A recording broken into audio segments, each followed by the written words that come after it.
right? So here I'm okay, student. So this is our first lecture of electrostatics of 12th standard. But student, if you remember, in your 11th standard also this topic was there. Am I right? Yes. Yes, sir. Okay, very good. Well done. So here, what I can say about the electrostatic chapter in 12th standard, it is nothing but the continuation of 11th standard series. Okay, and in the 12th standard, you will going to see the application part based on the electrostatics. Okay, so here, before starting the 12th standards electrostatic, Sir, your voice is not clear. not clear. Okay. Yes. Hello. Hello. Yes. Is it my voice is clear or not? Yes, Just yes, it's clear now. It's clear now. okay, it's clear now. Okay. If it is anything happen, please let me know as soon as possible. Okay. Now, student, thank you. So now, student, here, before starting the 12th standard series of electrostatics, we need to understand the basic concept which we have already done it in the 11th standard. Okay. Based on that only, the applicative part is going to be ahead in your 12th standard. That's why here in the first lecture series of electrostatics only, I will be cover your all the basic fundamentals. So your camera is off. Actually, I am purposely I'm putting off my camera because I think because of the camera only, the video only that the internet is lagging. That's why.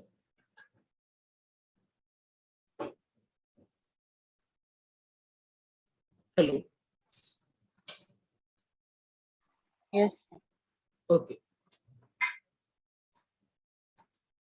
So let's student, we will start with the revising the 11th standards electrostatic part. So here I'm sharing my screen. Just let me know whether you can go to able to see or not.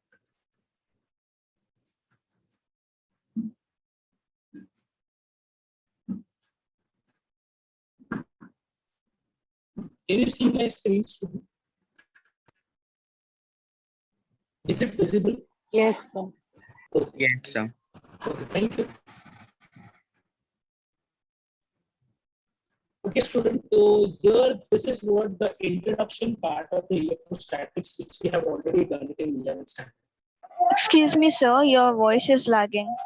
Okay, still voice is lagging. Let me check. Yes, sir. Yes, everyone facing the same issue. Yes, sir. Yes, Yes. sir. Yes. Yes, sir.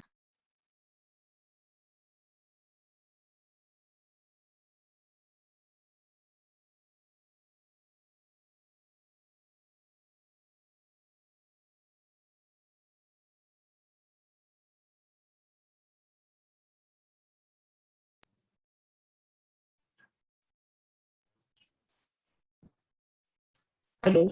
Now, can you hear me? Yes, sir. Okay. So shall I continue?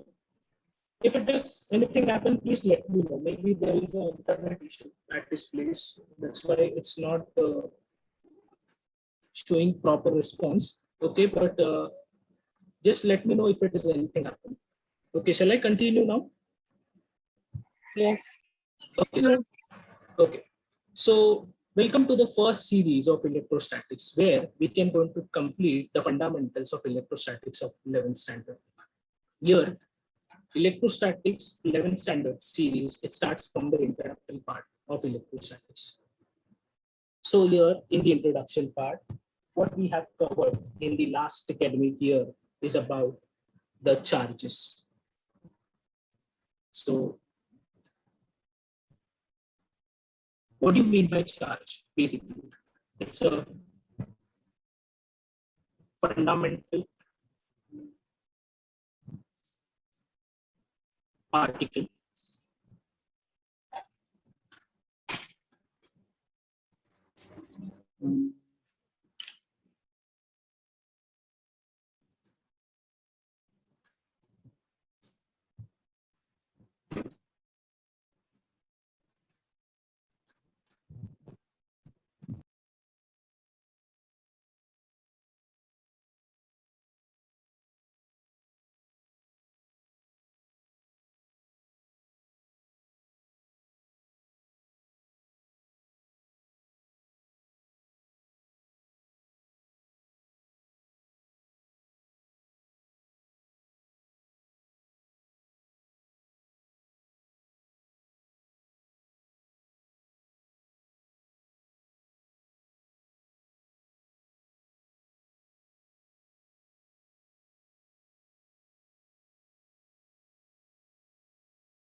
Yeah, students, just please wait, okay?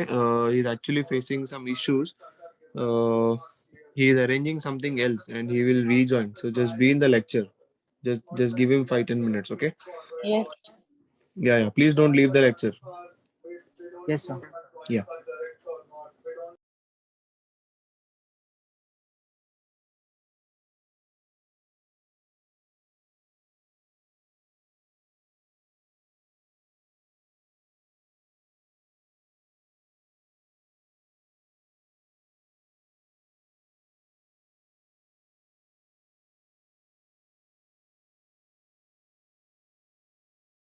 Is clear?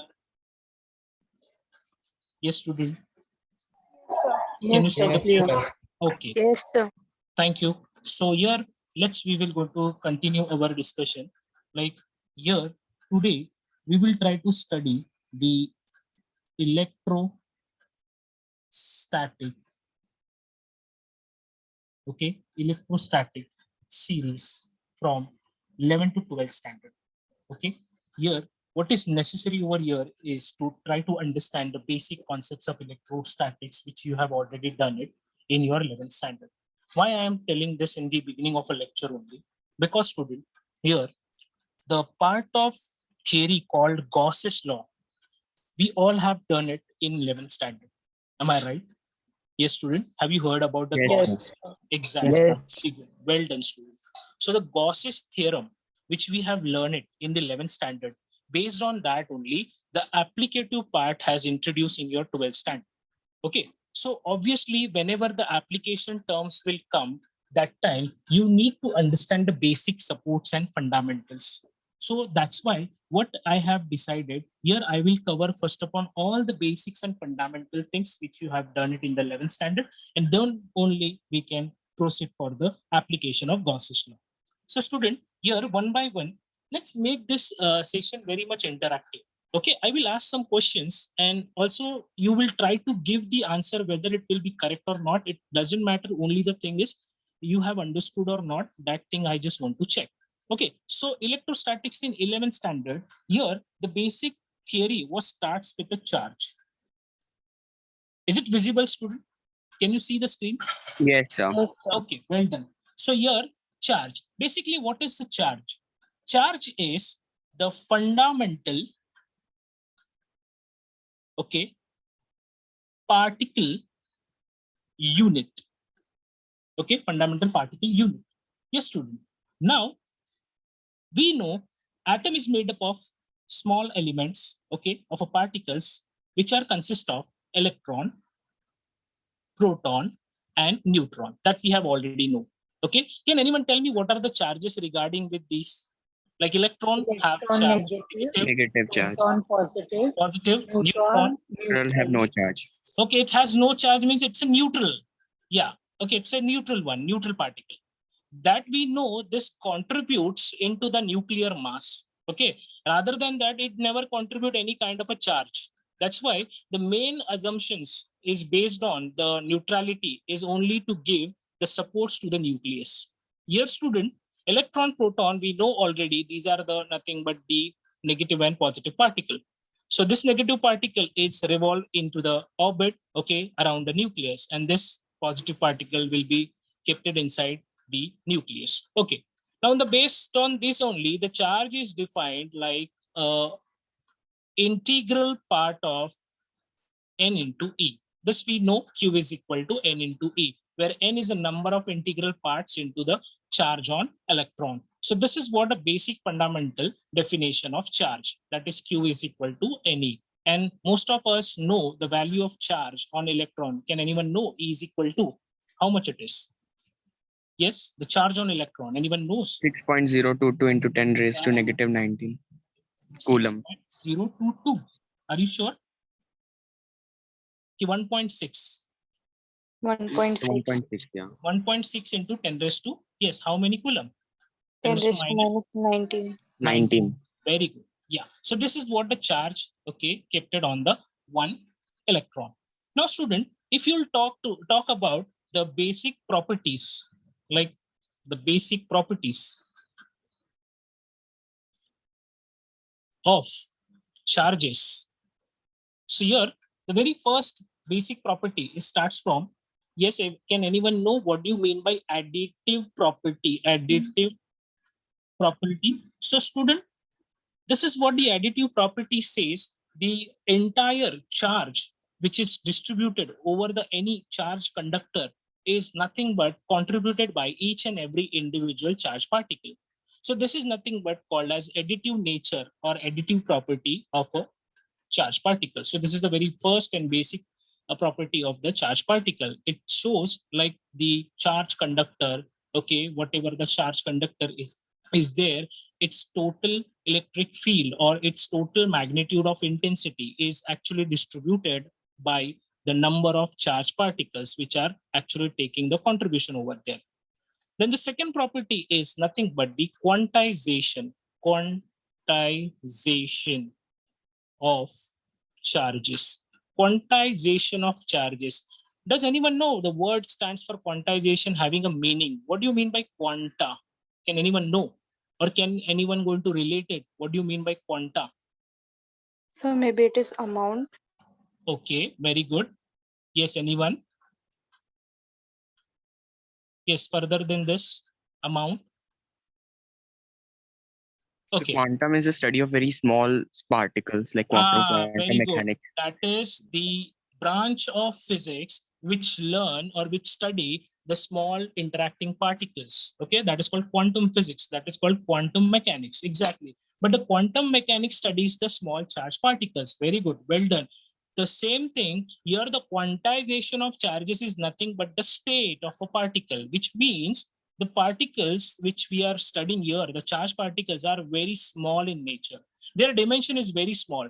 That's why we call them as a quantization of charges. Due to their small nature, at a one time, there are so many number of charges can be settled down on the respective surface.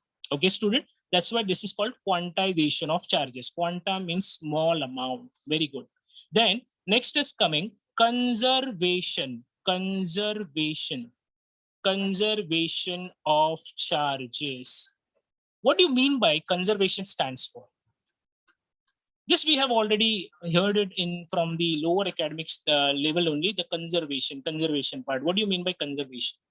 The total amount of charges remains same. Total amount of charge remain, yes, Constant. constant. Very good. In the universe, whatever the amount of charges are there, they always be going to be remain in the same magnitude. Their number can't be going to change. Okay, that is called as conservation of charges. Similar to like conservation of energy. Energy neither be can created nor be can destroy, but it can be transferred from. Yes, can anyone tell me? One form to another. Very good. One form to another form. Similarly, student, for the conservation of charges states that you cannot be going to create any charge or destroy the charge, but you can transfer that from one particular surface to the another particular surface by doing some process. That process can be like friction, okay, can be induction, can be locomotive. So these are the parts or these are the method from which you can going to transfer the charge from one body to another body. Okay, student, if you remembered in your lower academic level, there was an example called when you just rub the comb on the dry hair. Can anyone tell me what actually going to be happening in that case? Paper pieces attract to the phone. Very good, well done. So there is again the concept of electrostatic was established in that first, in that example only. Okay, well done, student. Very good. Now, student, here the conservation of charges part. Then, student, here, if you try to study the interaction of this charge particle, first of all, we need to know how we can going to designate them. Okay, how we can going to designate them. That's why we are using the letter called Q over here. See, student, you may going to be arrive at a point where you will get this Q and this kind of Q also. These are basically representing the charge only. But when there are so many number of charges are accumulated at one position or at a time, if there are so many numbers are present of the charge, their magnitude can be represented by capital Q. If suppose there is only single charges present, okay, if there is only a single numerical charges present, you can go to representing them by small q. So please remember, whenever the expression will go to hold capital Q or small q, that time quickly you can remember these are nothing but we are talking about the group of charges or the total number of charges, and here we are talking about only the singular charges, or I can say the 2-3 charges, not more than that. Okay, so from based on this only, student, in 11th standard, you have studied the very basic fundamental law called, yes, Coulomb's law. Am I right? Coulomb's law. Yes, Yes. student, Coulomb's law. So what we have studied about the Coulomb's law? What is the speciality of the Coulomb's law? Can anyone know? If you remember, you can just tell me in a, like, whatever the way you have remember. What do you mean by Coulomb's law tells us? Okay, no problem, student. See here, suppose if I'm going to consider the two charges, like one charge is positive, another charge is also positive. Okay, these are the two charge particles. These are the two charges. I have kept them at certain distance, like say R. Okay, as we know, this charge is positive in nature. This one is also positive in nature. These two charges can be have a force of, yes, student, repulsive or attractive. Repulsive. Repulsive. Repulsive in nature. Am I right now? Repulsive in nature, Yes. because these Yes, are sir. in the same magnitude and they are of a same polarity. Because of this, student, they will experience the force of repulsion. Yes, student, this is nothing but the Coulomb's repulsive force, we can call.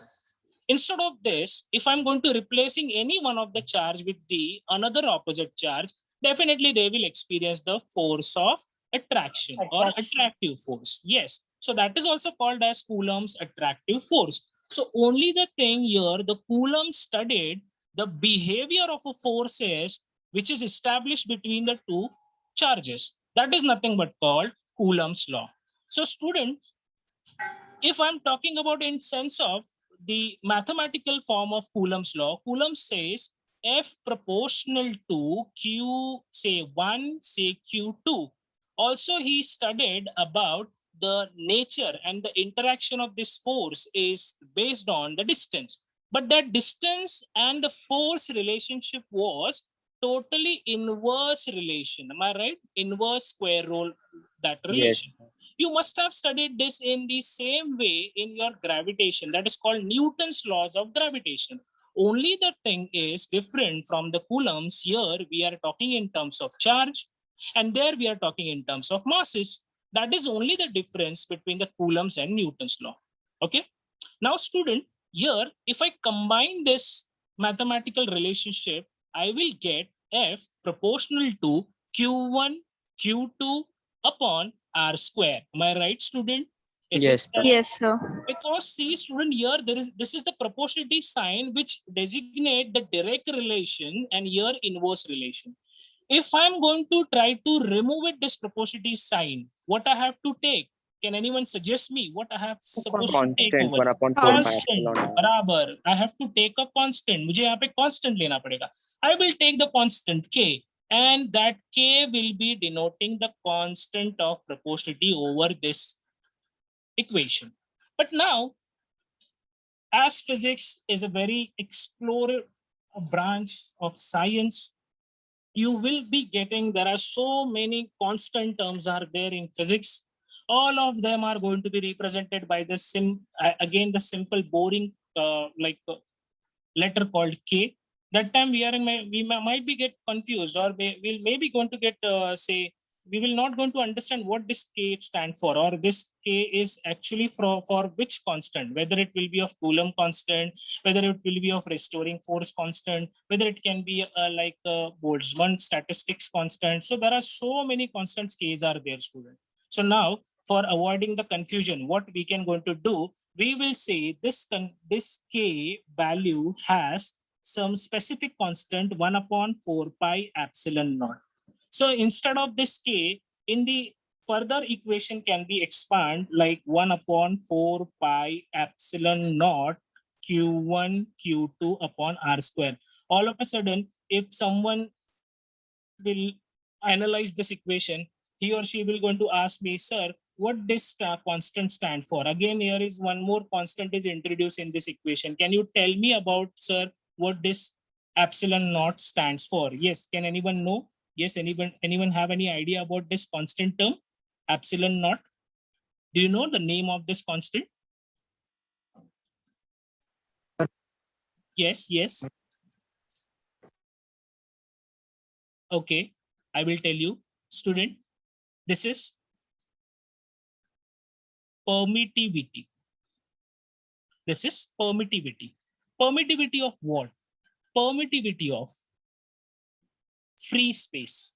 Permittivity of free space.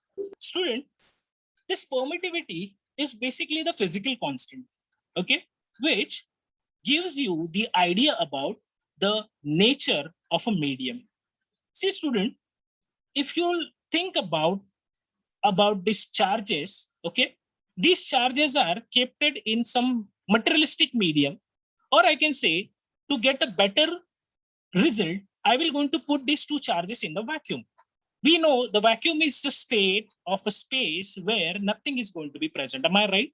Have you heard about the vacuum? Vacuum term के बारे में सुना है? Have you heard about the vacuum? Yes, vacuum Yes, is sir. nothing but an empty space which doesn't contain anything. It doesn't contain anything. It doesn't contain any kind of air, molecule, nothing. कुछ भी नहीं होता, एकदम total empty space होता है.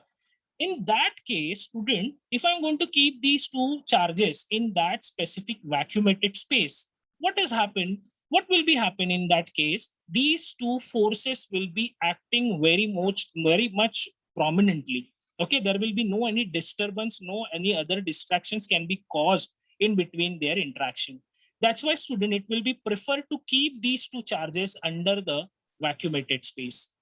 So that's why I'm using the medium's proportionality or the constant term called permittivity of space. So whenever you will see this term now, please remember this indicates you are keeping that two charges under the vacuumated space or the free space. Okay. So if you wish to calculate the force, electric field, whatever the electrostatic quantity regarding about these two charges, that time you have to keep these two charges under the vacuumated space for getting the better result. But now, student, what happened if you are not going to generating the space or the vacuumated space? Because it is very difficult to generate, that we all know. Am I right now? It's very difficult to generate the vacuumated space because we all Yes. are living in the materialistic medium. So what happened if I'm going to keep these two charges in the materialistic medium? So that case, student, this permittivity will be going to change completely. And student, instead of epsilon naught, see student, naught term indicate the free space. Instead of, if I'm going to keep this only as epsilon, so this will indicate here the two charges are kept under the materialistic medium. In that case, if you try to calculate the forces between these two charges, what is going to happen? You will get the same formula. Am I right? You can going to write out the same formula like F equal to 1 upon 4 pi epsilon not के बदले अभी क्या लिखना है यहाँ पे अपने को? ओनली एप्सिलन लिखना है. Okay, you not, no need to take the epsilon not term here, only keep the epsilon, and then rest of the part will be remain as it is, q1 q2 r square. Now if you compare this force, okay, this force is under the medium and this force which you have already written, that is in the vacuum. So student, here these two equations clearly specify the force which you have calculated between the two charges under the free space, and here the force which you have calculated under the medium will be different. Okay, they are going to be differ from each other. If I'm going to take the ratio of these two like mediums is like if I'm say if vacuum F medium, so obviously I have to divide these two equations. Okay, I have to divide these two equations which contains 1 upon 4 pi epsilon naught q1 q2 r square, and here 1 upon 4 pi only epsilon q1 q2 r square. If I'm going to divide these two equations, the result which I will be going to obtain is nothing but epsilon upon epsilon naught. What about the rest of the quantity, students? Can anyone tell me बाकी के quantities They'll be किधर चले? cancelled out. Yes, exactly, they are cancelled out because we are not changing the charges now. हम लोग charge को तो change नहीं कर रहे, we are keeping the charges as it is. Even the distance which are going to be keeping in the first case will be similar in the second case also. So only the part of a medium is get changed. That's why we obtain the value or the ratio of the two forces under the vacuumated space under the medium will be give you epsilon by epsilon naught. Hold on, this is nothing but the ratio of permittivity only. Only the change is this permittivity assigned with the medium, this permittivity assigned with this space. This will generate the new permittivity called relative permittivity. Exactly ना student? This gives you the relation, no? Relation between the two medium. ये जो आपके पास equation है या जो ratio है, ये ratio क्या देने की कोशिश कर रहा है आपको? ये बता रहा है कि there will be a some change or there will be some relationship between epsilon and epsilon naught medium with respect to vacuum. That is called relative permittivity, student. Okay, so whenever the relative permittivity will term come, that time we will get the clear idea. Here we have taken the ratio of the permittivities, permittivity of vacuum, okay, and permittivity of free space of medium. So this was the part you have already learned it in your Coulomb's law. Okay, student, shall I proceed for the next term? Yes, sir. Yes. So voice is again, my voice is lagging. No, sir. No, sir. I think yes, I don't know her name. Just a second, someone has messaged me, text me. Yes, everyone is feeling the same, finding the same issue, or is it be correct? No, sir. Your voice is clear. No, sir. It's Fine. clear. Please, student, check your connectivity. I think there must be a issue at your place. Okay, if it is not working, you just again just logged out and again log in. So maybe it will fix it your problem. Okay, let's move to the next part. Okay, student, understood up to this part? Have you understood up Yes, to this sir. part so that I can Yes, sir. quickly move to the next part of the same topic? Okay, student. Now this gives you the relative permittivity between the two mediums. Now the question comes, sir, what happens if there are so many number of charges are placed at a single point? What will be the interaction of the forces in between them? Yes, student, we can going to find the answer of that question also. Say suppose there are so many number of charges, like not two, more than two charges. Like for example, there will be like a charge at this place. I will call this as Q1. Then some of the other charges Q2 over here, and then the another charge, and then like these are the number of set charges are placed in the medium. Okay, then what is going to happen? Yes, student, here again what has happened in between these two charges are nothing but they try to establish the forces between them. So we can combine them. Okay, first upon we can try to relate the interaction between them by just putting them into the pair. Like we have to consider this Q1 charge as a single charge, or that is the oriented charge, which can be established the force between Q2, similar with Q3, similar with Q4, and similar with Q5. So what will be the result? Yes, definitely these two charges can combine or they can form their interactive force. I will say that is the force between 1 to 2. Okay, then these two charge like 1 and 3 can also form the force that is called as F13. Then 1 with respect to 4 also can have a force that is 1, 4. And finally, the fifth charge also try to establish the force with the 1 that can be called as F1 to 5. Now, student, if I'm going to talk in terms of the resultant, or say the total force of this system, what should I do? Can anyone suggest me? What should I do for the total force of this system?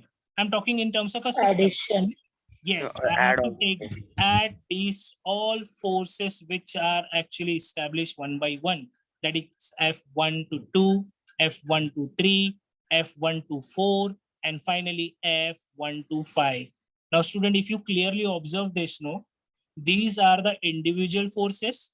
If you plug them together, we get the total force, and this total force is nothing but will be known as superposition. Okay, this can be also known as superposition principle. Okay, student. So this is what the superposition principle tells us. That is the total force of the system where there are so many number of charges are keeping in the one system. So what is the F effective? What is the total force acting, okay, of the system will be nothing but the each and individual charges make the pairing of forces, and we have to take the addition of those forces. So by keeping the addition of these forces, we will obtain the total force, and this is called as superposition principle. Yes, student. So this was also we have studied in 11th standard. Okay. Shall I proceed? Is it clear? Yes, So sir. F total समझ में आ गया आप लोगों को? F1, 2, 2, Yes. 1, 3, 1, 2, 4, 1, 5. Yes, So see, whenever if suppose if by chance happen, if you try to write down the equation of all of them, please remember this force can be written as with the same way which we have written for the Coulomb's law. Only the term is, we know all of them are contains the same constant term 1 upon 4 pi epsilon naught, which will be common, which will be common in all the forces. If I'm going to pick out that common outside, what I will going to get? Obviously, the number of charges, as we can going to see from the diagram itself, Q1, Q2 by R square. Hold on, this is the distance, no? So here it is a distance from 1 to 2 charge. Then if you are going to relating with the second, third, fourth, similarly by keeping the Q1 as the common charge between them, so I will going to write down the next equation, Q1 to 3, that is R1 to 3 square, and so on, student, up to the last charge which will be having in this case. So this is what this principle of superposition of charges, which gives you the effective total force of the system which contains these many charges. Okay, so now let's move it to the next part of the same series, is called electric field. Okay, before starting electric field, can anyone tell me, according to you, what do you mean by field? I just want a basic definition or basic understanding about the field. Can anyone- Effective region around the particle. Pardon, can you please again repeat? Effective region around the particle. Exactly, it's a perspective region around any particular charged body. Exactly. I will call the electric field is nothing but again the electric environment. Okay, environment or the region around any specific charge. As we have already studied in our lower academic level, that if we consider a positive charge, okay, this positive charge will create its influence around itself region. Okay, so obviously if we are just going to moving around this charge, okay, the region where this charge is there, around this region we will get the affinity of positive field, and that positive field are representing by field lines. Am I right, student? Have you heard about the field lines? Electric field lines. These are called electric field lines. So these electric Yes, field sir. lines, yeah, these are the electric field lines which are associated with the positive charge. Now, student, this positive charge will creating the field lines, okay, in the outward direction, because these are positive in nature. So these positive kind of electric field lines always be going outward direction.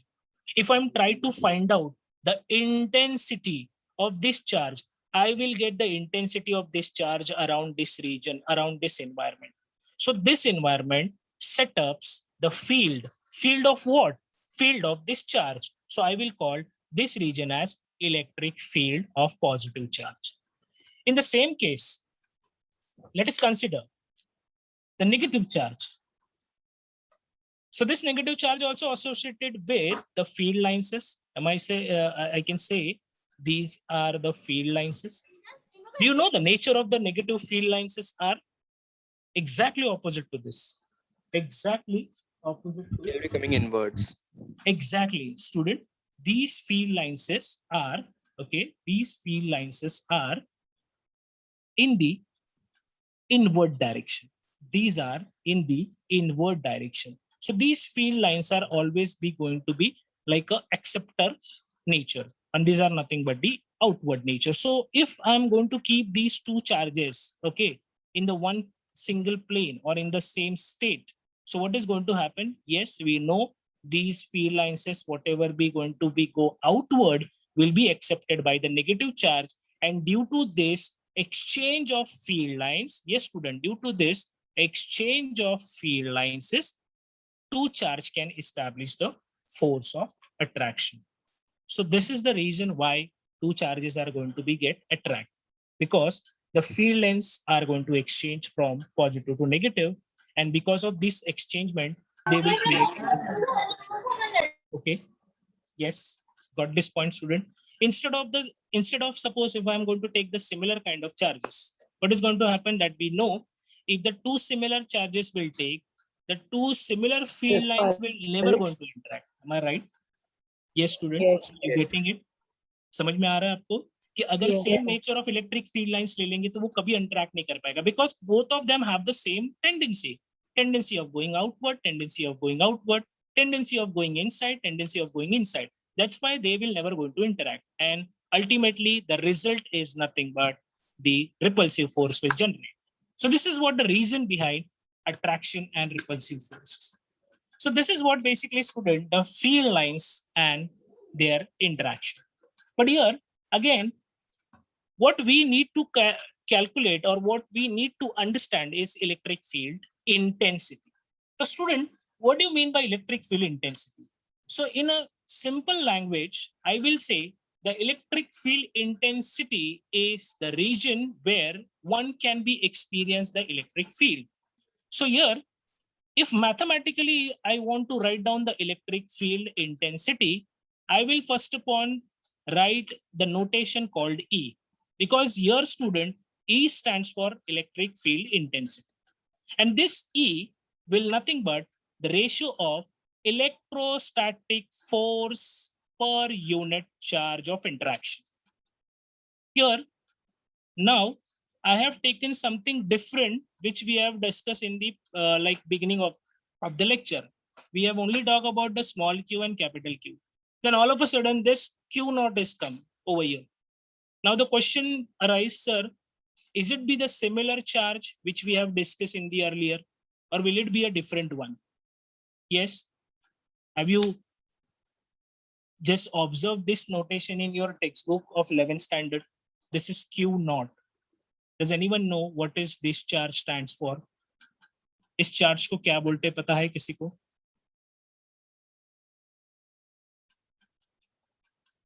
Student, this charge is recognized as test charge. Now, see, it's you can going to get the idea from the name itself only. इसका नाम अगर test charge है, so what will be the working of this charge? Yes, can anyone tell me? We need to find the nature of the electric field. That's why we are using this particular type of charge that is called test charge. इसको हम लोग test charge क्यों बोलते हैं? Because we are using this for the testing purpose. Please remember, this test charge always be a positive in nature.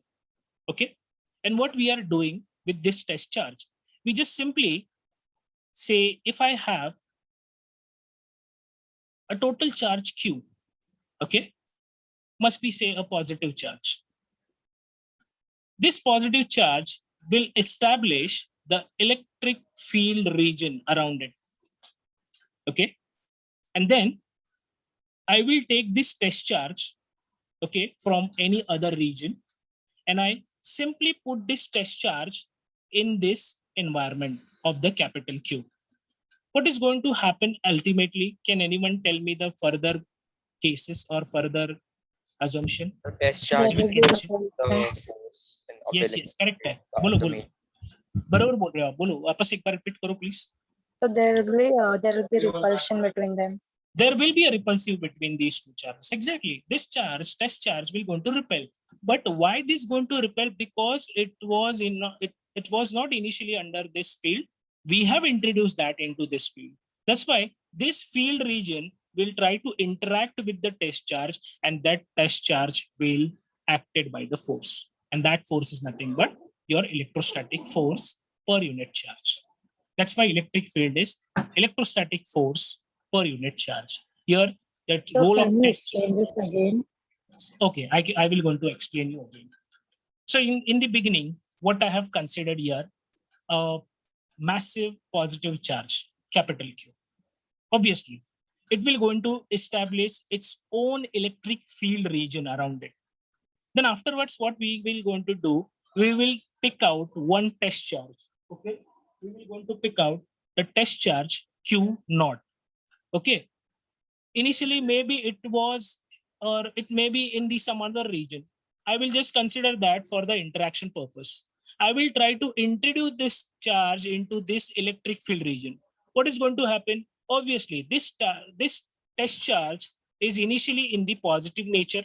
So it try to interact with the field region of the plus Q. Okay. And ultimately what happened? This one is also positive. This one is also positive. So this charge, which is magnitudely very small in nature, okay, it will just going outside in the residing region. So here, this charge is experiencing the electrostatic repulsive force. That repulsive force is being created by this positive charge. That's why I will say, what is the magnitude of the intensity of this region of the electric field is nothing but force experienced by the test charge. And that is nothing but the electric field. See, can I tell you in the simple language one more time? See, student, this charge can never going to experience its own electric field. Okay, perhaps, or until and unless some another charge will introduce into this field. Am I right? Are you getting my point? Yes, समझ sir. में आ रहा है मैं क्या बोलने की कोशिश कर रहा हूँ कि ये जो प्लस क्यू चार्ज है ना, ये खुद का इलेक्ट्रिक फील्ड इंटेंसिटी को कभी एक्सपीरियंस नहीं कर पाएगा अनटिल एंड अनलेस जब तक यहाँ पे कोई टेस्ट चार्ज नहीं आएगा. जब टेस्ट चार्ज आएगा तो उसको repulsive force या attractive force, whatever will the kind of force will generate, that force will going to acting on the test charge, and on the basis of the test charge only, okay, it will going to easy to putting the electric field magnitude creating by this charge. So this is what electric field intensity of a specific charge. इसीलिए तो यहाँ पे test charge को लेना पड़ता है. Okay, student, are you getting it this point? Yes, followed. Yes, sir. Okay, now the question comes, sir, what is the unit of electric field? It's very simple, student. As we know, the general unit of force is nothing but Newton, and the test charge unit is Coulomb. So in the simple way, sorry, in the simple way, we can say the electric field intensity is nothing but Newton per Coulomb. Okay, here the Newton is nothing but the force, that is the force of attraction or the repulsion between the two charges, and the charge which is having the Coulomb magnitude. So this is what basically student electric field intensity. Followed up to this? Yes, anyone have any Yes, doubt, sir. any difficulty, or shall I proceed for the next part? Yes, my So dear you can students, can I go to proceed. follow the next part? Yeah. Okay. Now, so now here we got the idea about electric field lines and electric field intensity. Now the question comes, sir, what are the types of electric field?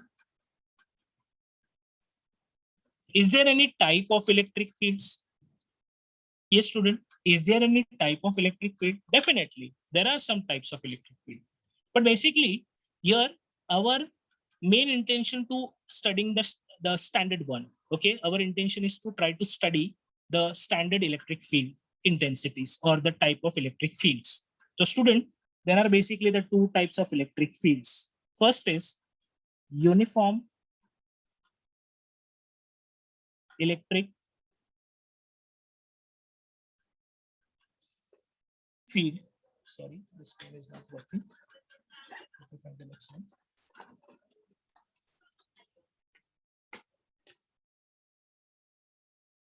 uniform electric field.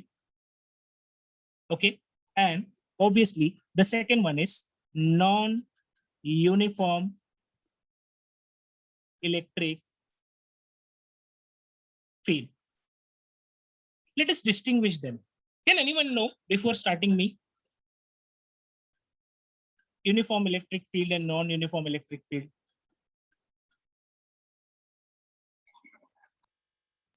Okay, Electric field intensity is constant.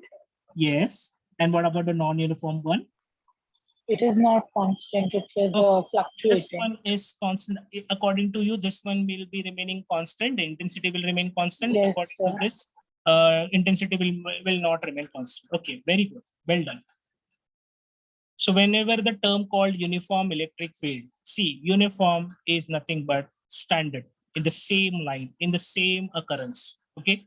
So whenever the uniform electric field will come, so please remember the nature of electric field lines are of this type. You can say here the electric field lines are, first upon, all of them are in the same direction, as you can going to see from their directionality. The pointing, the arrow is indicating all of them are actually traveling in the same direction. No one is in the opposite direction. All of them are assigned in the same direction. So we will call them as uniform electric field. But one more thing you can going to relate over here, the distance separation between each electric field lines. What you can observe generally, you will going to be observing in the uniform electric field all the distance. Yes, very good. Well done, beta.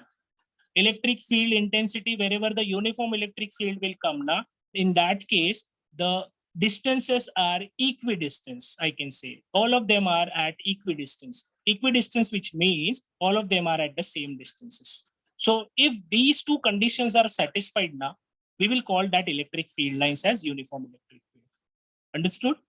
And then it comes for the non-uniform electric field, as it is exactly the opposite phenomena or opposite points with the uniform electric field. One can say, sir, if suppose the electric field lines are in the all random directions. See, in this case, if you observe the electric field lines directions, all of them are orienting in the, say, a random direction in some the different directions. No one is following the same gesture.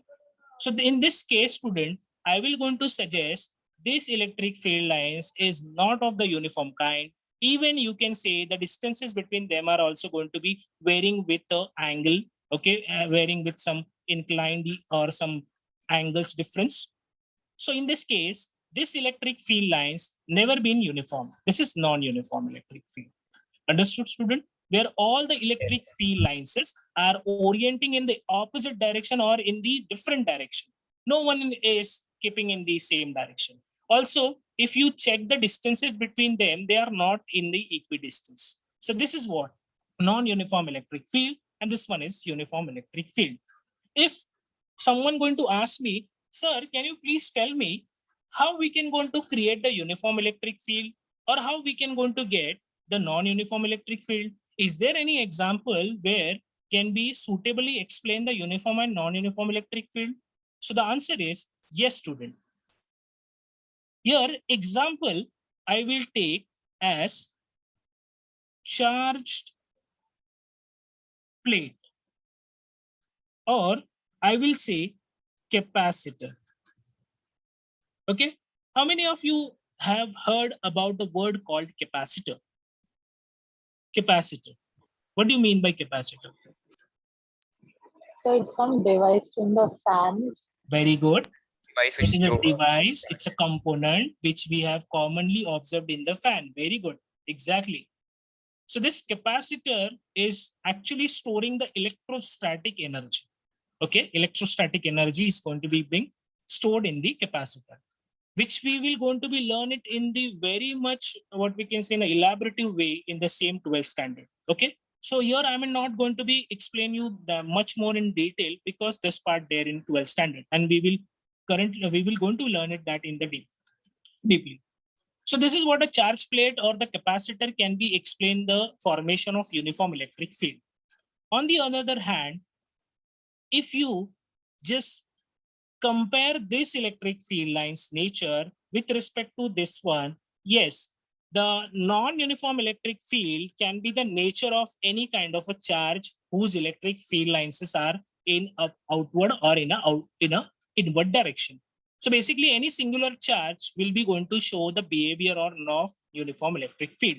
So in this way, student, these are the two examples of uniform electric field and non-uniform electric field, where uniform may all the field lines are in the same direction, they are equidistant. On the other hand, non-uniform electric field sorry, will have the electric field lines in the random direction, oriented in the random directions, and also they don't have any equidistance. Based on this only, student, we have calculated the electric field intensity. This is all, again, I'm talking in of the part of 11th standard. The part was practical way to determine the electric field. Okay, electric field. So in the textbook, student, they have discussed one very important or the practical method in which you can going to determine the electric field. Okay, it was very simple concept. How they have started that concept is, you have to initially consider two metallic plates like this. Okay, initially you have to consider the two metallic plates. Let's call them P1, P2. Okay, these are the charge conducting plate, student. Initially, they are of identical in nature. Their shape, size, all of the dimensions are similar. We have taken the identical two charge conducting plates. Okay, here you have to connect these two plates with the battery of potential. I must say, this is the symbol of potential battery, which is positive one. This one is positive one. This one is negative one. Can anyone tell me what happened if I'm going to connecting the positive terminal to the one plate and a negative terminal to the another plate? Is there any causing going to happen on this plate? Attraction. Sorry, pardon. So attraction. Okay, attraction will going to take in place. Very good. Exactly. Okay, one more So thing. electric field will be formed. Electric field Sorry? lines will go from one plate to another from positive. Exactly. Very good. Well done, student. See here. One more thing we have to keep it in our mind, that these two plates are at a distance, say D. Okay, this is the distance separation between these two plates. So generally what happened, as you have connecting the plate 1 to the positive terminal, all the positive charges are going to be accumulated on this plate 1, and the negative charge are accumulating on the plate 2. One more thing, same number of charges are going to be accumulating on the both the plates, like the number of positive charge and number of negative charges are equal in number.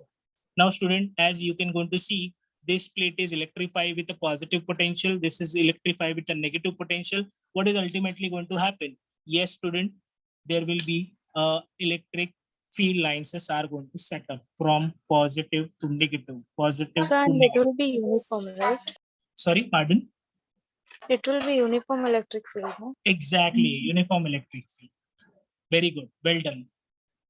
This is what uniform electric field is going to be set up in between them. Okay, so all of them are orienting from positive to the negative, positive to the negative. But in this case, student, what we have to do is, basically, in your 10th standard, you must have studied about the potential difference, or say potential. What is potential? Basically, it is work done on a unit charge. That is work done upon charge. That is nothing but the potential difference or the potential of a cell. That is V over here.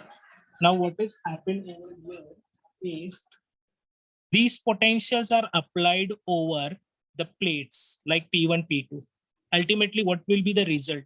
Yes, the charges are going to be pushing toward the plate 1 and plate 2. So here, who is going to do the work done to pushing the charges towards the plate P1 and P2? Yes, can anyone tell me?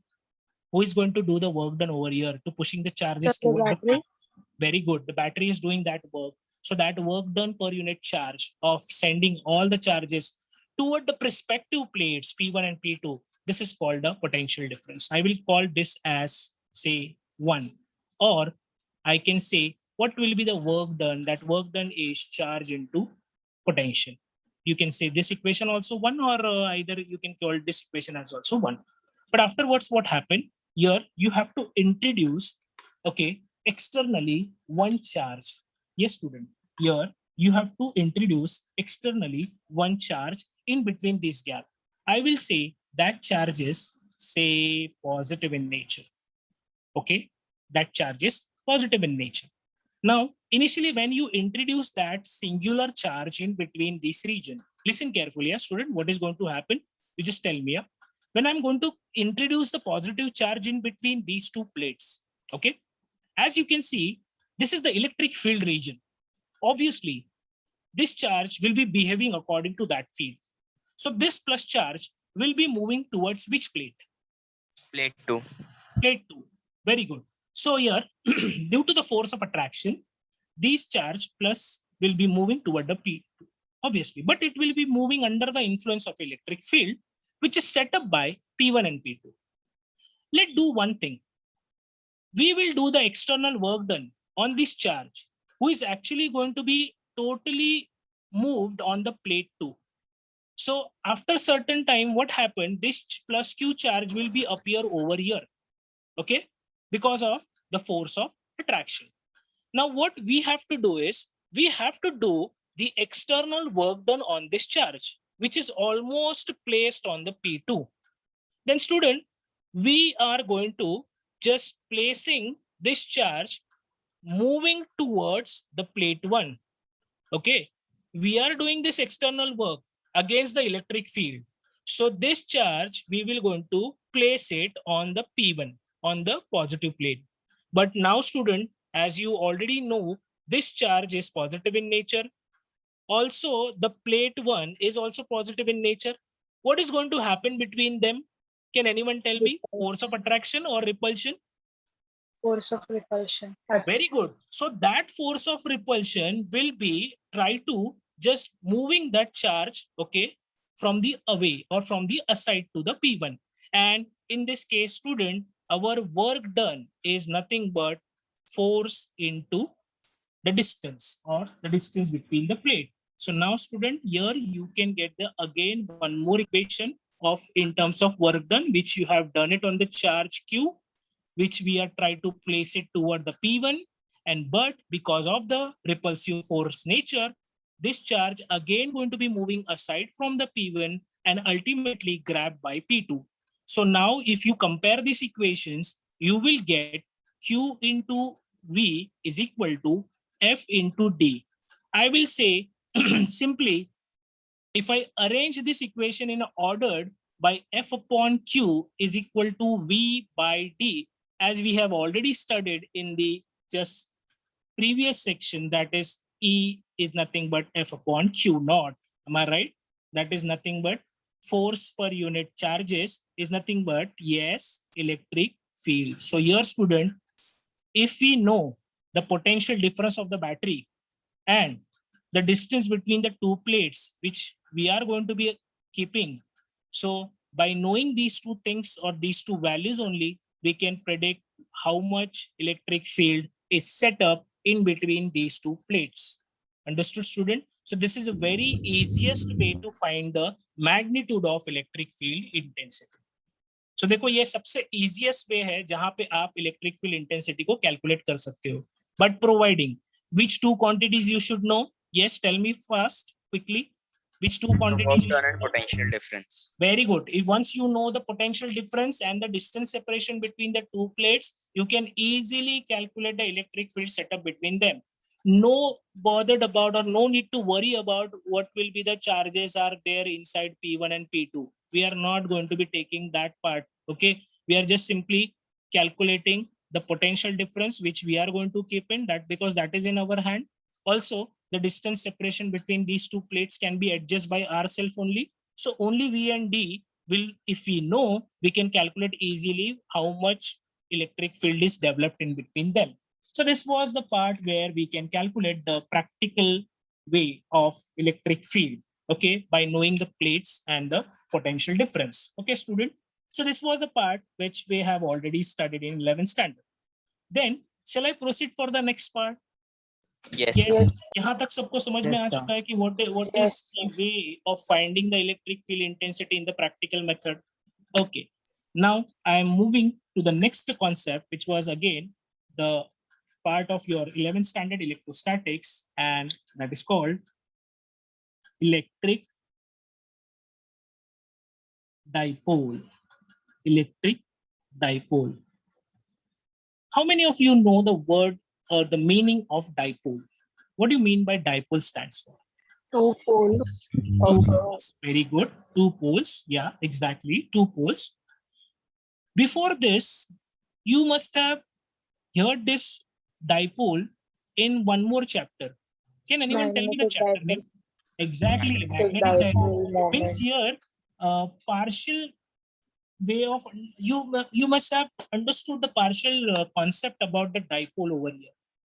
I must say the dipole is nothing but the system which contains the 2 parts.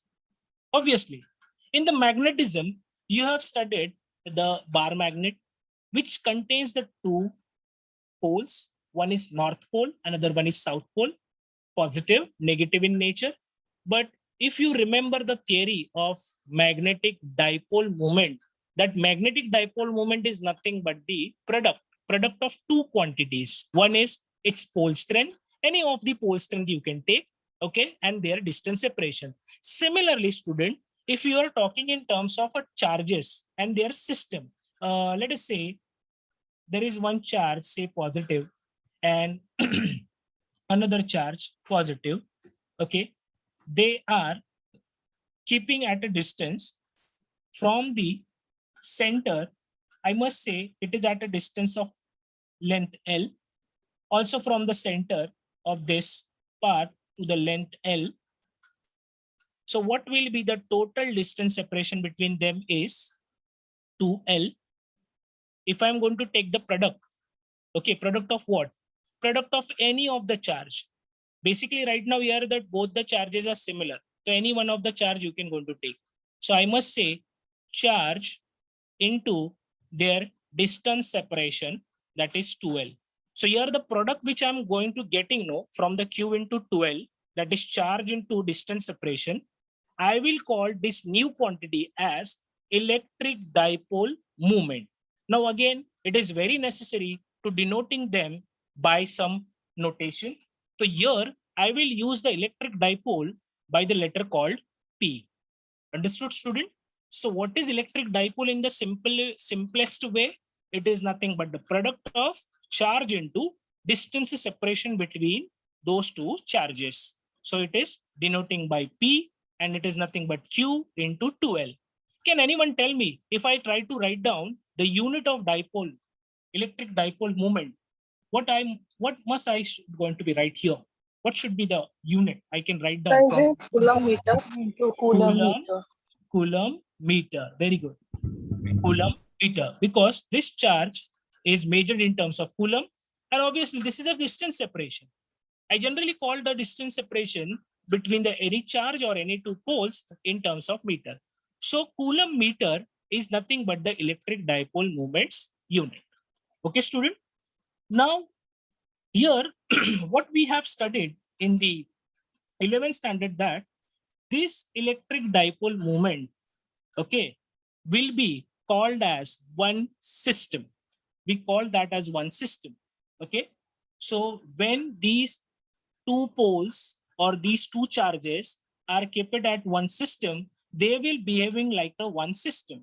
And that one system, there will be a necessary to find out what will be the total electric field can be developed by this dipole. Yes, student, it's very simple to understand. Because these 2s are the pole, they will combining and form one system. Obviously, that system try to generate the electric field near about it.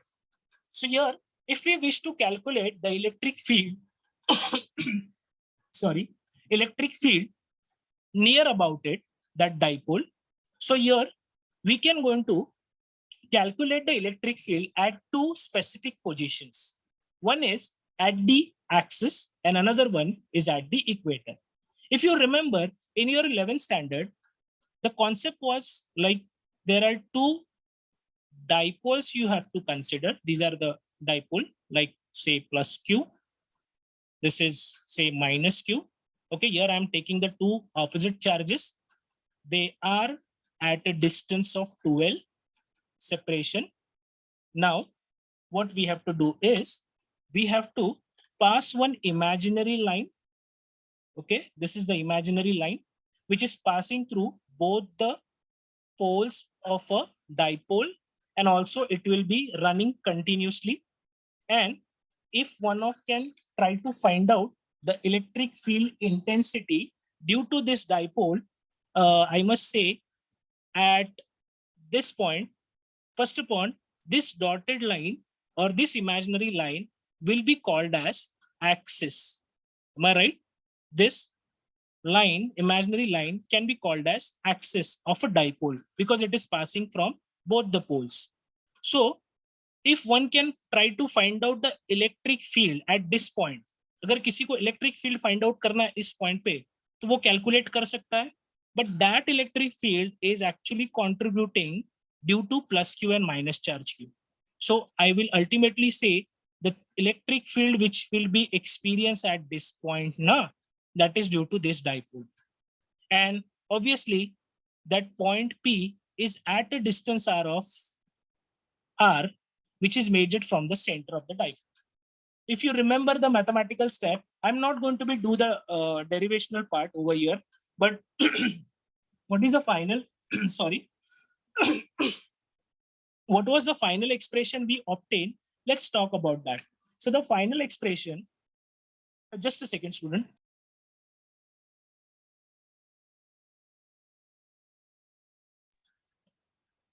Sorry. So the final expression what we obtained was electric field intensity at an axis of a dipole was 1 upon 4 pi epsilon naught 2p by r cube. So this was the expression we obtained, okay, which is nothing but representing the electric field near the axis of a dipole.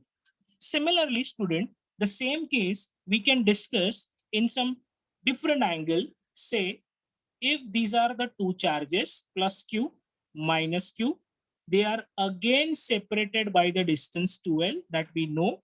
Okay, here in this time what we have to do, we have to again pass the imaginary line, but the condition is it never been going to pass through the both the poles of a dipole, but it can be passed through the center of the dipole. So I have to draw again the imaginary line, okay, in a such a way which can be passed through the center of a dipole like this. Are you getting it, student? Yes, follow. Here I am passing the line, imaginary line, which is directly passing through the center of a dipole. I will call this imaginary line right now as equator. Followed? I will call this as equator. Understood, student? Shall I proceed? Yes. Now, in previous one, I have to calculate the electric field intensity due to this dipole. So for that reason, I have keeping the P on the axial region. Now my aim is to calculate the electric field intensity creating due to this dipole at an equatorial line. So I will consider the point P on the equator. So if you just compare it this case with this one, obviously the distance separation of this point P right now equatorially r. So in the previous one, the r distance of the point P was taken from the center of the dipole only, and here also again taken from the center of the dipole only. Only the position is on the axial and right now in the equatorial one. So after doing the some mathematical steps, you will obtain the expression for E equator. Yes, student, E equator is nothing but again 1 upon 4 pi epsilon naught. Now, instead of twice of dipole, we will obtain singular dipole P upon R cube. So this is what the distinguish between electric field around the axis or electric field at an axis and electric field at an equator. If you distinguish between them, what was the difference between these two electric field lines? Can anyone just tell me? The electric field at axis is double at that of Exactly. It is doubled. Okay, it is doubled along the axis and it is only singular at on equator. Reason behind this is, please listen shortly. Reason behind this is because this point P will be acting the electric field lines, okay, which are orienting in the parallel direction with the axis, whereas here on an equator, it is actually going to experiencing both the electric field lines on an equatorial region. Okay, here what happened? Both the electric field lines are merged up and then they are traveling and will be experienced at P. Here what happened? They are not merging, they are coming from the different outward direction and they are imposing on a point P. That's why it is obtaining P upon R cube, and here it is obtaining 2P upon R cube. So this is the basic difference between 2P and P. So please remember, here the two field lines are merging and then they are traveling and will be experienced at P. Here P will be experiencing separately for plus Q and minus Q. That's why we are obtaining P upon R cube. So this was the part of student electric dipole movement, okay, along an axis or the electric field creating due to the dipole along the axis and along the equator. Understood up to this? I have not taken the derivational part as student because that has already completed in 11th standard. The necessary thing which we try to understand about the expression. So have you followed about 2P by R cube and P by R cube? How it is come and why it is going to be plays a role, a very important role in this equation that I have already mentioned over here. So shall I proceed for the next part? Yes. Yes. Okay. चलो तो next part की तरफ चलते हैं. Now ऐसे करते करते हम लोग ने इलेक्ट्रिक डाइपोल मूवमेंट देख लिया. Then we saw the electric dipole movements and their electric field intensity near the axial region and near the equatorial region. But there was one case in the chapter they have considered, which is nothing but electric field, okay, which is applied externally on the dipole. Okay, so what will be the torque or the couple acting on the dipole? It's very simple, student. Try to understand this part. Initially, what I will do is I will take one dipole. ऐसे दो ऐसे dipole ले लेते हैं यहाँ पे दोनों का बना के. Let's say this is plus Q. Let's say this is minus Q.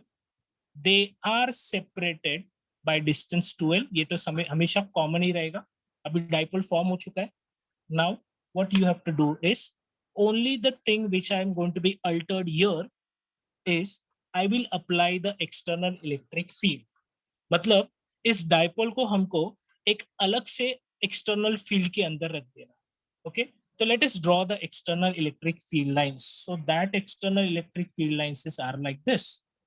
Okay, and I will purposely write down this is E vector external, which indicates this is the external electric field we are applying on this dipole. Understood up to this part, student? Okay, Yes. this is not the electric field which is creating due to this dipole. I will say this electric field we are applying externally over the dipole so that we can understand how this dipole can be behaved against this electric field. Understood? Shall we proceed? Yes. Yes, student. Now, Yes. just now we saw the definition of electric field intensity. E is equal to F upon Q. Am I right? E is equal to Yes. force per unit charge. If I try to calculate the force in terms of electric field, I will write F is equal to Q into E. So this is what electrostatic force. Now, if I'm going to look at carefully over these charges, if I'm going to look at carefully, what I will get, this plus charge will be experiencing the force, that is F positive. Okay. But now what happens, students, see here, this charge is having the positive affinity and it is kept it inside the external field. Obviously, it will going to be acted by the force in this direction. Okay. Similarly, this negative charge also experiencing the force, but that is of the negative kind, that is F negative QE, will be acting in this way. You will get this dipole at the two ends, across the two ends, are experiencing the opposite nature of forces. One force try to moving this dipole in the left hand side region, and this one is try to moving in the right hand side region. Due to this, student, this dipole will be acted by a couple of forces. That is also we know known as a torque. Understood, na student? The torque is acting in the direction opposite to each other. So this torque which is acting, or the couple which is acting on this dipole, will be nothing but torque is equal to, or torque vector is equal to, P cross E. Can anyone tell me what is the magnitude of P cross E? PE sin theta. Very good. It is PE sin theta. As we all of know that it is similar from A cross B component whose magnitude is AB sin theta. अगर यहाँ पे dot होता तो PE cos theta. Cos Very theta. if it is a dot product of the two vectors will be of PE cos theta. So this is what the torque acting presently on this dipole. इस dipole के ऊपर इतना torque act हो रहा है, which is nothing but cross product of the dipole moment into applied electric field. If I am going to write down in the magnitude form, PE sin theta will be the expression for the torque. Understood, everyone? Clear है यहाँ पर? Yes, sir. Okay, so this was the nothing but the expression for the electric dipole moment under the external field will acted upon by the couple of forces, and that is called as nothing but the couple acting on the electric dipole under the external electric field. So this was the expression we have to remember. Okay, shall I proceed for the next part? Yes. Okay. Yes, Now sir. student, okay, thank you so much. Now student, the next part is about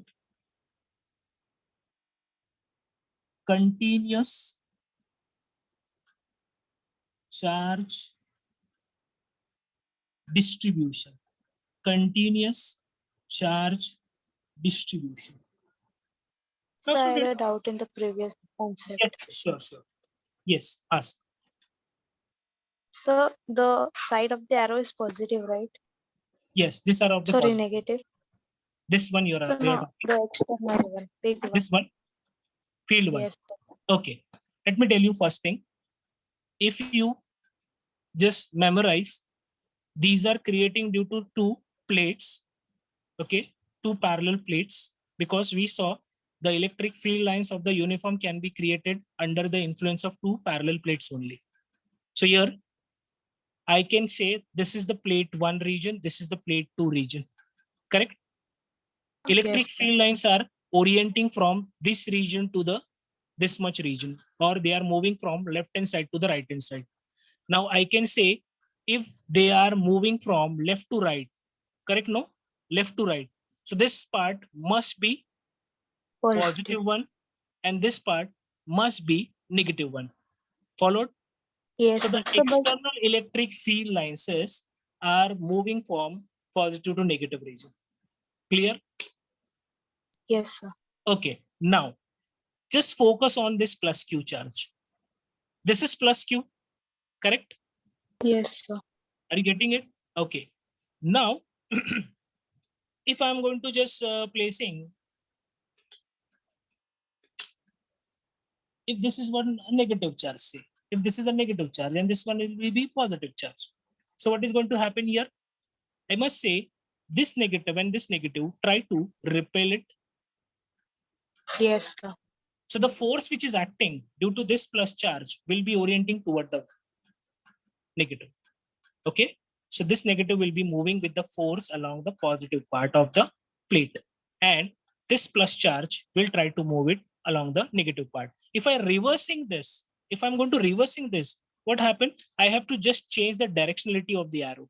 So the arrow will be liking over here if it is a positive charge, and if it is a negative charge, the arrow will be moving over here. Okay. So depend on the charge orientation, the forces can be acting. But how this external electric field is set up now, that is set up due to the two parallel plates only. Okay, understood? Yes, sir. Thank you. Okay, well done. So I think this part is clear to you all. Shall I proceed for the next part?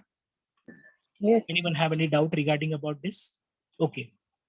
So now here I'm moving to our discussion called continuous charge distribution.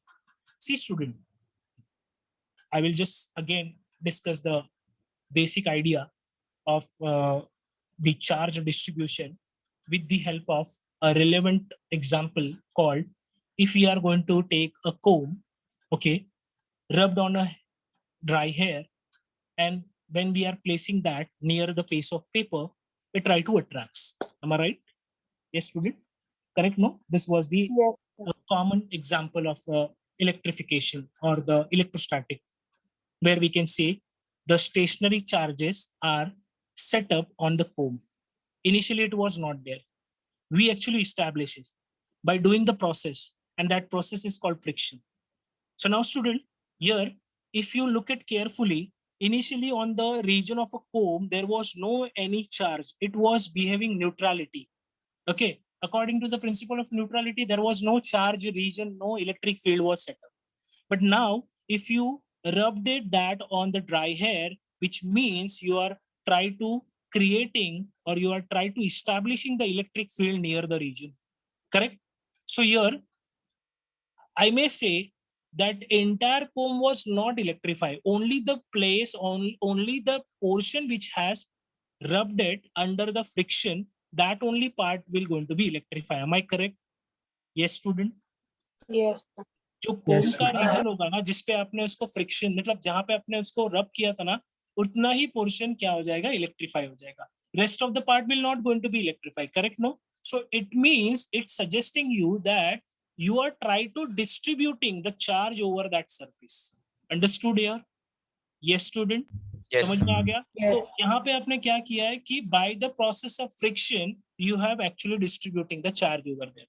So there are some ways you can going to distribute the charges over the conductor. Here I'm strictly talking in terms of conductors only, student. You will get it soon. Why I'm talking in terms of conductors only. Okay, student. So here, if I'm going to distribute the charges over the conductor, okay, I will calculate the density of a charges. Understood the term density of the charges, density of the charges. See, many of us having the idea about the density. बराबर? Density क्या होता है? What is density? Density is mass per unit volume. But student, do you know there are basically three types of densities? This one we have already known, we have already studied in the geometry, and because we are considering the entire space volumetric region, that's why we are always say this is density, density, density. But this is not a commonly density, it is a kind of a density that is called volume density. Understood? So there are mainly three basic densities are there. Number one is linear density. Okay, linear density. Then number two is areal or area density. And then this one is third one called volume density. Understood, student? So basically ये जो density है ना, जो हम लोग पहले से study करते आ रहे हैं, ये ना इसमें से एक third type का density है. और दो densities present है, those are called as linear density, areal density, and this one is third density, that is called volume density. Now student, here the density in terms of masses we have considered in this formula. Am I right? This is called rho, this is mass, and this is volume. But now our aim is to calculate the density. we are trying to distributing the charges over the conductor. So here we are did not going to talk in terms of mass. Instead of mass, I will going to talk in terms of charge. Again, charge. And similarly, charge. So now here I will try to calculate the linear charge density, area charge density, which is also called as surface charge density. Okay, this is also called as surface charge density, and last one is volume charge density. For that, I will try to just consider one simple example. Okay, student. So here our aim is to establish the charges on line wise, area wise, and volume wise. So the first example for the linear charge density is, let us say if I have one conducting rod like this, ऐसे conducting rod है जिसका length L है, entire length would be L. If by doing some process, any of the process like friction, conduction, okay, I will just transferring the charge on this conductor. Okay, so the charges are set up along the line of this conductor, not entirely. I have just simply distributing the charges over the length of this conductor. Understood, student? Are you getting it? Here, Yes. I have distributing the charge over the length of a conductor, not on the other side of a conductor, simply on the line of a conductor. So here, what is the density creating now due to these charges? I will call that as linear charge density. Okay. Here, whatever the density is generating due to these charges, I may call linear charge density. Now it is again comes the question like, sir, is there any representation for denoting these densities? Yes, absolutely. There are some notations which are designated for this density. Number one, for the linear charge density, here you have to use the symbol called, yes, can anyone tell me what this symbol is? Lambda. Very good, lambda. Exactly. So lambda is assigned for the linear charge density. Let us go for the areal charge density, or I can say surface charge density, that is called, yes, Sigma. very good, sigma. And for the volume charge density, I will generally use the rho. Clear? Eh? Understood up to this? So these are the three notations for the three individual densities of a charges. So if I try to calculate the linear charge density, what is linear charge density? That is lambda is equal to ratio of charge per unit length. Charge per unit length, which means the charges are assigned over the unit length. So Q upon L is nothing but your linear charge density. What will be the unit for the lambda? Can anyone tell me? Coulometer. Coulomb per meter. Okay. Coulomb per meter is indicating the linear charge density. Similarly, let's go for the next one. Suppose, student, I have this square yard of surface area. This kind of a square yard of surface area. Okay. Now I will try to establish just putting the charges over the surface of this aerial region. Here I am distributing the all charges over the surface region. Okay, understood up to this? Here I am distributing all the charges over the surface region. So now I must say here the density which will be obtained, the density of a charges where they are distributed over the surface. So I can say the surface charge density is nothing but charge per unit area. In a simple language, the charges are distributing over the area. Okay. Then can anyone try to tell me what will be the unit? Can anyone please say Coulomb per meter coulomb per Meter meter square. square? Very Square. good. Well done. So coulomb per meter square is nothing but the surface charge density, sigma. And suppose for example, I have a three-dimensional hollow sphere. Three-dimensional hollow sphere is here. I have to consider a 3D model of a sphere. in which inside it is completely packed with all the region, all the spaces, all the each and every corner is going to be completely occupied by the charges. Nothing is going to be left over there. Entirely it is filled with the charges. There is no any empty space region rather than the say charges. Charges are completely occupied, well inside. Okay. So here I must say these charges are occupying the three-dimensional region inside the sphere, hollow sphere. So I can calculate the density which is occupied, or the density which is creating due to this charge occupied by the volume, must say rho is equal to, yes, charge per unit volume. Am I right? Yes, student, are you getting it? So Yes. Yes. can anyone tell me quickly the unit of this?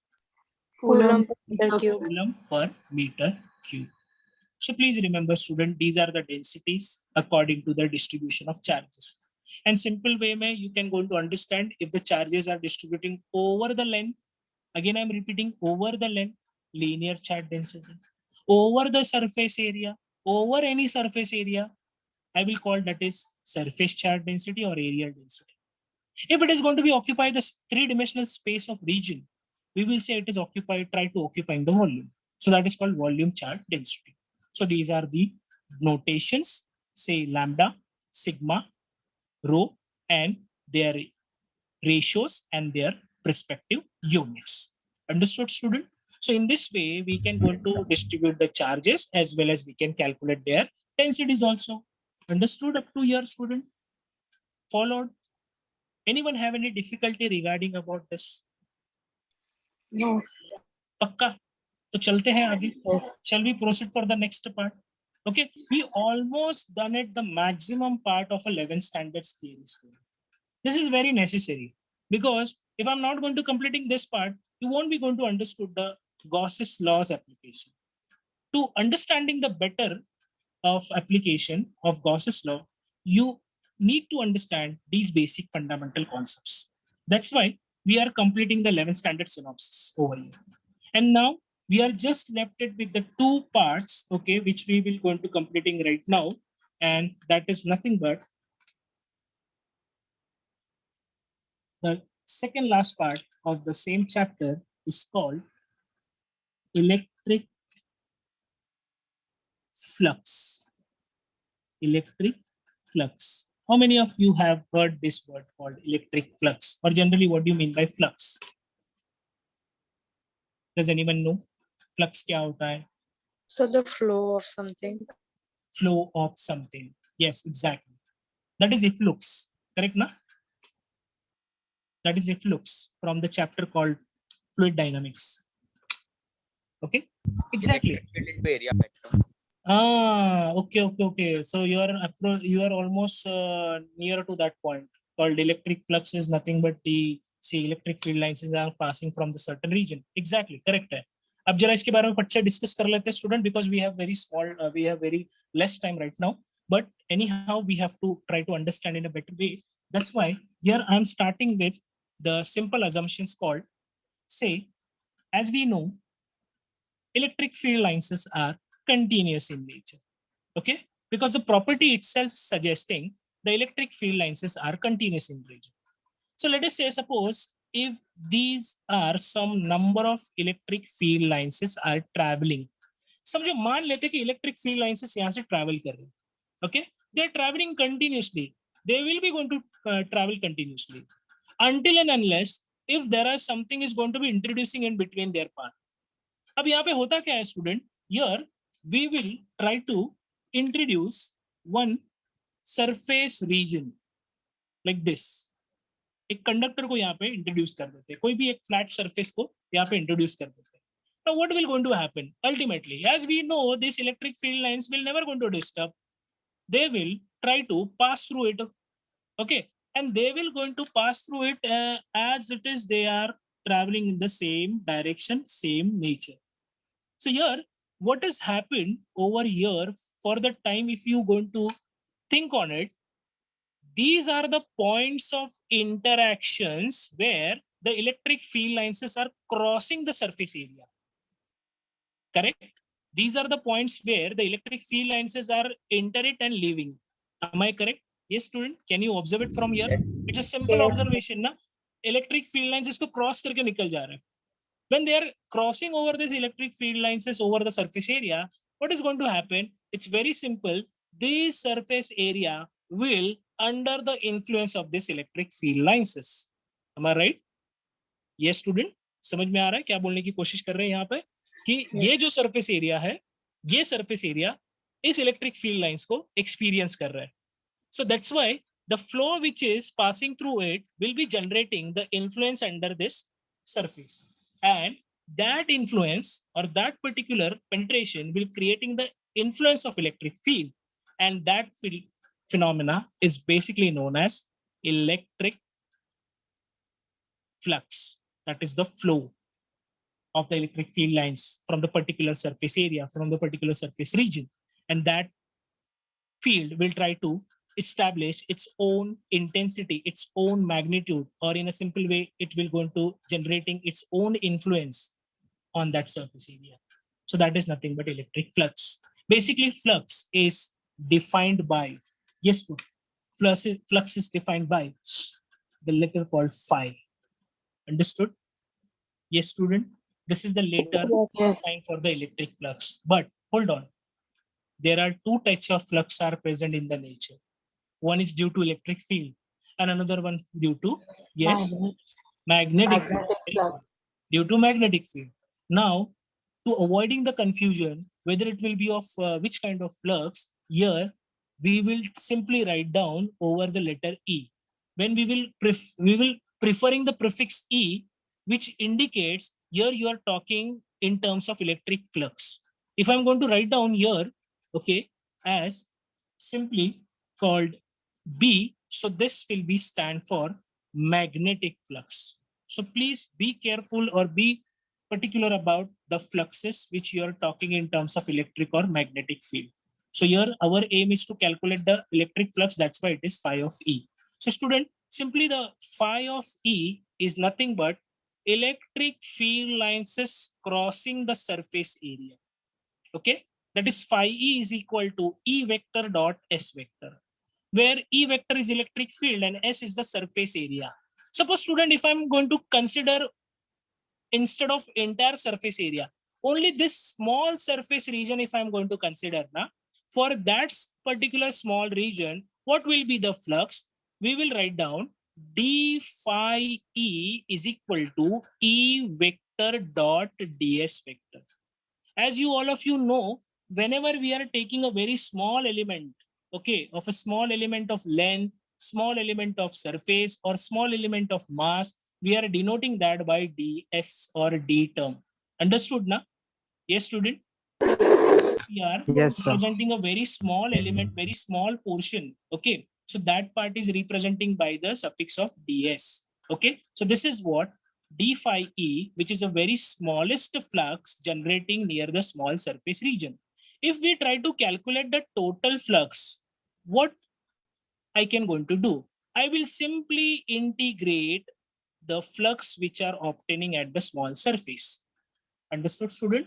So the phi of E can be obtained by integrating the very small fluxes which are generating toward the small surface element. So this was the electric flux term. Understood, student? Yes. If you wish to calculate the entire flux on the surface area, you simply just go for the, okay, we can call this as integration. Okay, this can be a kind of an integration. Then finally, from the basis of electric flux theory only, yes, student, it is almost done. We land on the law called Gauss's law. Okay, we land on the law called Gauss's law. Mathematically, Gauss's law is closed integral of electric field vector into the small surface area will be always equal to the ratio of charge enclosed by that closed surface, okay, divided by permittivity of the space inside the closed surface. तो Gauss's theorem एकदम short में हम लोग ये बोल सकते हैं कि अगर आपने कोई एक क्लोज सरफेस लिया है या कोई क्लोज रीजन लिया है जिसके अंदर, समझो मान लेते हैं यहाँ पे एक ऐसे क्लोज रीजन है जिसके अंदर आपने एक चार्ज को प्लेस कर दिया, you have just placed it one small charge q. So we know this small charge will try to, okay, just try to establish its own electric field around it. But now the problem is this charge is not under the any vacuumated space or not under the any lightest or mildest kind of like region. It is inside some materialistic region. That is, that material can be like a conductor or insulator. Generally, we are considering this as a closed surface. So inside this closed surface, student, listen carefully. This is the last part only. Okay, we almost going to be end on the last part of this electrostatic part. This charge is enclosed by one object who having the surface area. Now, as we know, we have actually begun our discussion with the charge property, and somewhere we have land on some conclusion called the electric field lines are continuous in nature.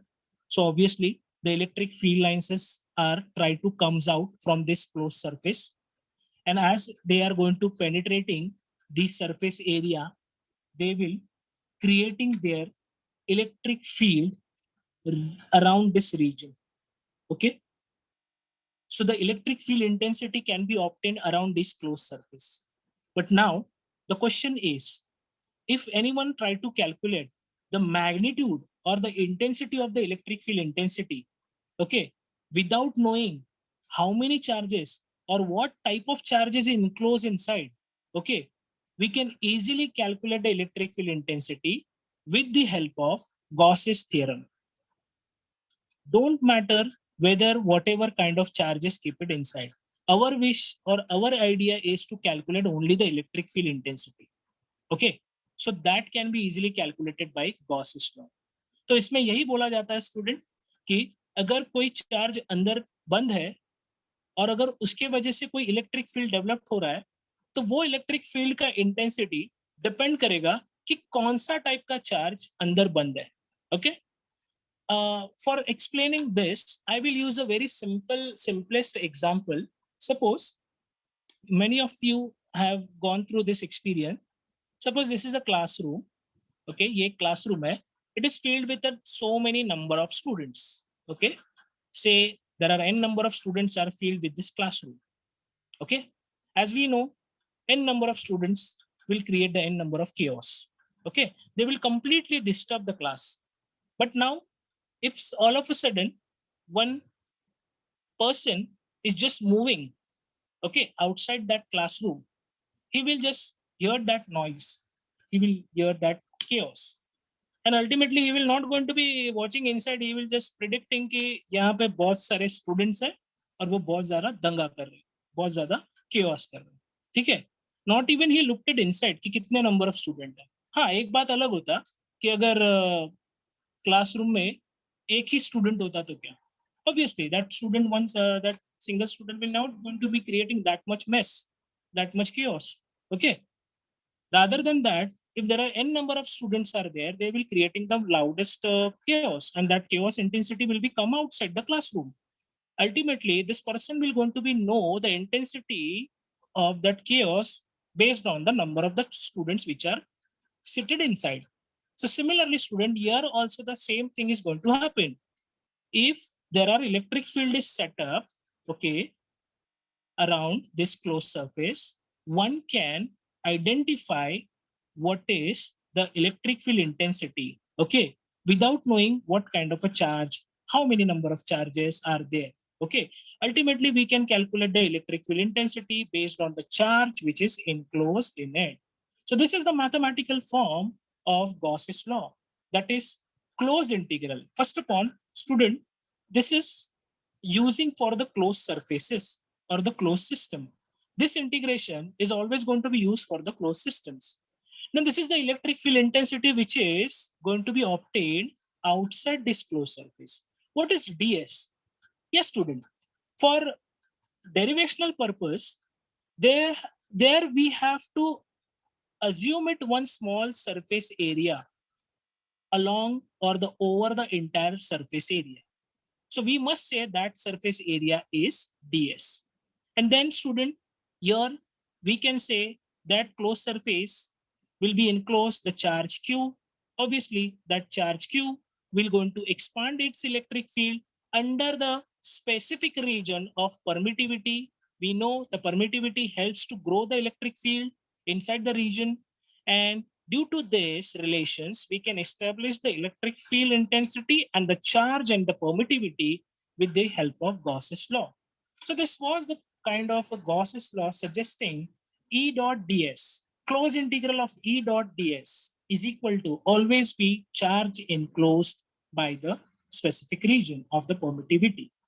So yes, student, this was the part of 11th standard electrostatics.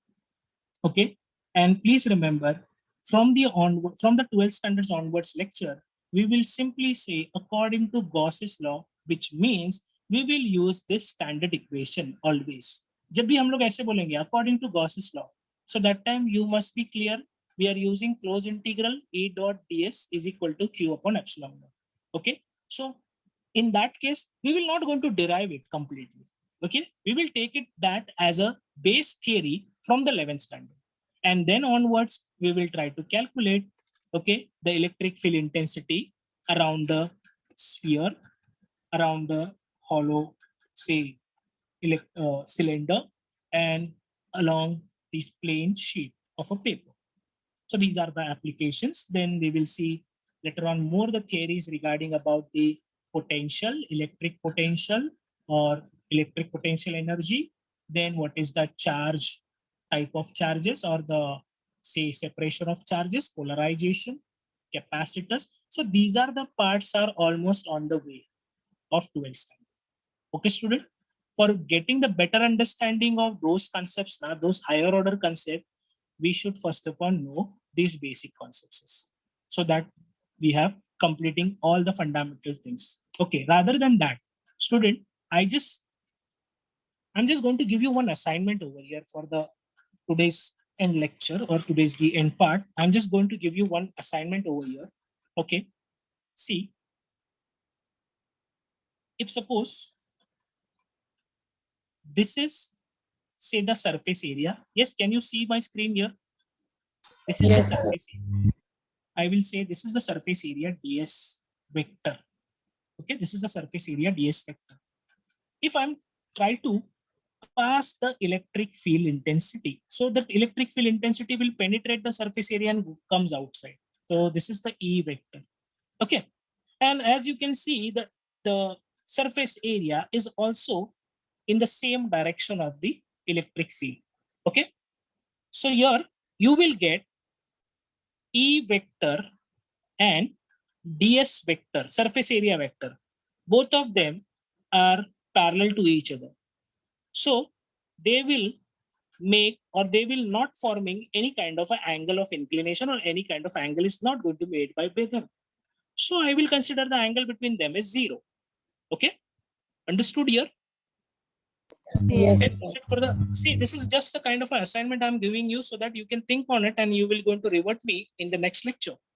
In the similar way, I will consider here this is the surface area right now. Surface area is pointing on the upward direction, and here the electric field lines is try to penetrate it, and now it comes out in this way. As you can see, the surface area is pointing on the upward region, and electric field is passing on the horizontal way. So here one must say E vector is perpendicular to ds vector. Means your surface area and electric field are making the angle. Some angle is going to creating between them. That angle is 90 degrees. Okay. Yes, So sir. what you have to do is, student, listen carefully. What you have to do is, you have to find out what will be the case if I'm going to expanding E dot ds in the magnitude, say, close integral E ds sine theta. Am I right? Sine theta or cos theta? E Fine. dot ds. Sine theta or cos theta? It's a cos theta. Ah, exactly. It should not be like sine. It is close integral of E ds cos theta. So student, Yes. Now you all know what is the condition of theta. You have to simply put it one by one, and you have to tell me what is the expression comes for when theta equal to 0 and theta is equal to 90 degree. So that will ultimately give you the Gauss's laws, better understanding of how the Gauss's law can be having the different cases with the different angles between electric field and surface area vector. So you do it this and just revert me in the next lecture. Understood this case? What you have to do, you have to just simply put in the theta values according to first case, according to second case. And whatever will the expression you will get, you just keep it that as it is and let me know in the next lecture. ठीक है student? Understood? तो Yes. यहाँ तक का part आप सबको समझ में आ गया कि here we have actually completing the synopsis part, I can say, in a short way of electrostatics 11th standard. In the upcoming next lecture, we will try to start from electrostatics from the 12th standard. But now your foundation has become very strong. So here we will going to not writing the initial things. We will directly consider that as an proof, that as an equation, that as an expression which has taken from the 11th standard. So here I'm going to stop my lecture. Hope you understood, student. If anyone have any difficulty, any doubt regarding about the session, sir, you send the homework. So will you send a PDF of these notes on Means the this group? whatever the things I have written. Yes, sir. Sure. A PDF of them. Yes, sure. I will send you in this on the our group. Okay. I will first of all scan it this and then I will later on I will send it on our group. Yes. Thank you, sir. Sure. Most welcome. तो student अगली बार इसको अच्छे से एक बार revise कर लेना, फिर हम लोग इलेक्ट्रोस्टैटिक 12th स्टैंडर्ड का स्टार्ट करने जाएंगे. ठीक है. Thank you so much student. Good night everyone. Thank you, sir. Bye, sir. Bye bye. Thank you, sir. Bye, sir. Bye bye everyone. And वापस एक बार रिवाइज कर लेना सब लोग अच्छे से. और अगली बार किसी को कोई डाउट होगा तो please ask regarding about this part only. या most welcome.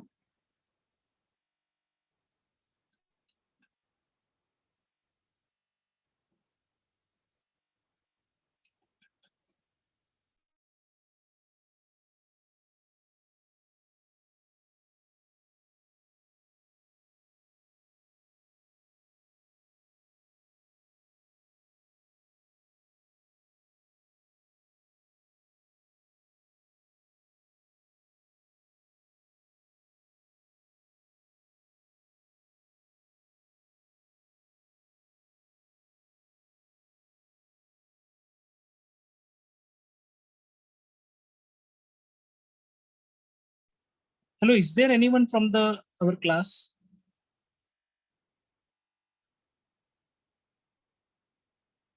Vinay sir, are you there?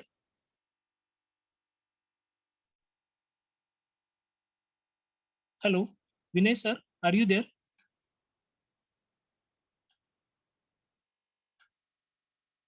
No, sir. Vinay sir is not there. So who is Vinay here? Acha, he may. So he's a student, sir. Acha, he's a student. Okay, fine. Fine. Yes, Okay, so sir. I'm going to end this meeting over here. Thank you. Okay, sir. Yes, sir. Thank you, sir. Most welcome.